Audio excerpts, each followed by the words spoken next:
Hello, my name is Narcosis, and in this video I'll be explaining everything you need to know about assassination rogues in patch 4.0.6. Now I'm going to start off with explaining the talent tree. Now this is the basic cookie cutter spec. You're going to want 2 coup de grace, 3 lethality, 3 puncturing wounds, 2 quickening, 3 ruthlessness, 1 cold blood, 3 vile poisons, 2 seal fate, 2 murderous intent, 1 overkill, 1 master poisoner, 2 venomous wounds, 3 cut to the chase, 1 vendetta. Now, the gray area in the assassination tree is deadly brew or deadened nerves. Deadly brew applies crippling poison when you apply instant poison.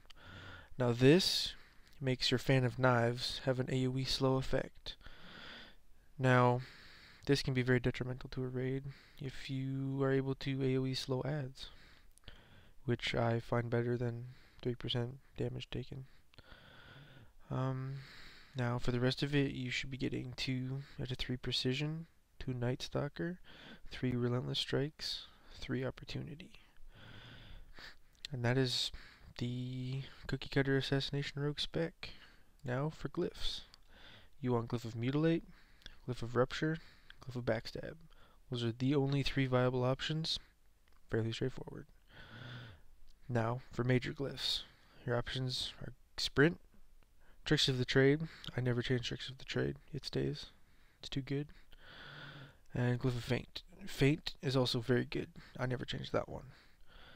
Now, on say Trash or Trash,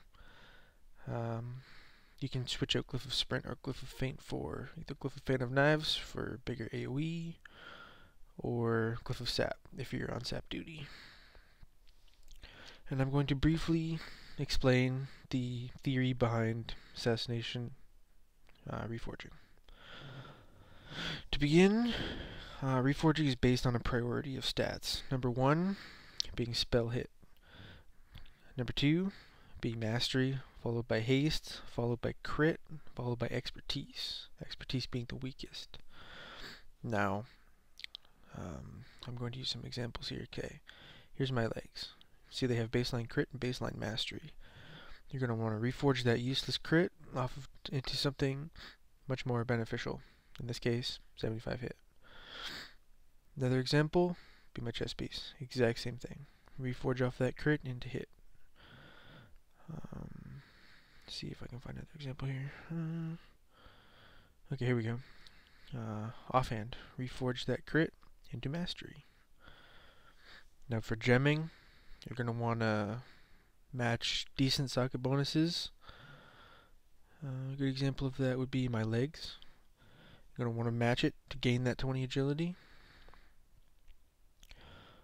I actually don't have any pieces that are not worth not gaining the bonus. So that's a good example of that. Basically, going to match blues with 20 agility, 20 hit.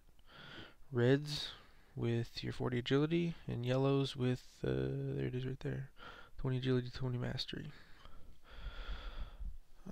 As for poisons go, you always want main hand instant, offhand deadly, no exceptions, and deadly on your throne.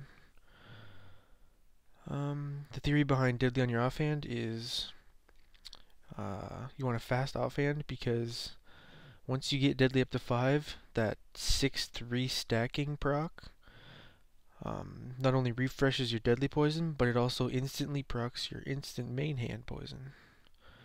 So, lots of free instant poisons off that deal. Now, I'm going to explain the rotation. Assassination rotation, very simple. You're going to start off with a pot, followed by a re-stealth, followed by a garrote, followed by a mutilate to get a 3 to 4 point rupture, followed by another mutilate to get a 3 to 4 point slice and dice. And then after that, you're basically, all you're going to do is prioritize keeping rupture up, not letting rupture fall off, or clipping it the least you possibly to your skill can. And then you're going to want to pool energy and then envenom at about 80 to 90 energy. That way you get 2 mutilates during your envenom buff. And then as cooldowns go, you're going to want to cooldowns, you use them based on the encounter. You have to really know the encounter to know when to use your cooldowns the most effectively. For an example, I'm going to use Magma. You're going to want to open up with your Garrote, but that is all. You don't want to pop anything until his head phase. As soon as his head is exposed and you get that double damage, you're going to want to pop everything. You're going to want to pop a Vanish, open up with a Garrote on the head, pop your Vendetta, your Pot, and a Cold Blood, and go nuts on his head. Same thing applies for cooldown phases such as Bloodlust and your own execute phase. The execute phase for Assassination Rogue is Backstab. As soon as the monster you're stabbing hits 35% HP, you're going to want to stop mutilating, start backstabbing.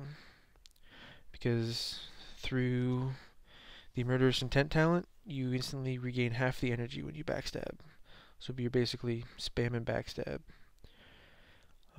During that phase, you may also have Bloodlust during that phase. You're going to want to, again, maybe save your cooldowns, maybe pop them early enough that you can use them again during this phase.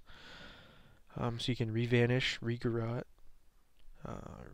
re-Vendetta, Cold Blood, Pot, everything during that Bloodlust in your execute phase.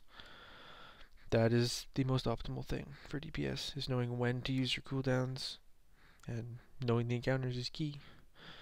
I'm going to do a brief example of the assassination rotation. Thank you for watching my video.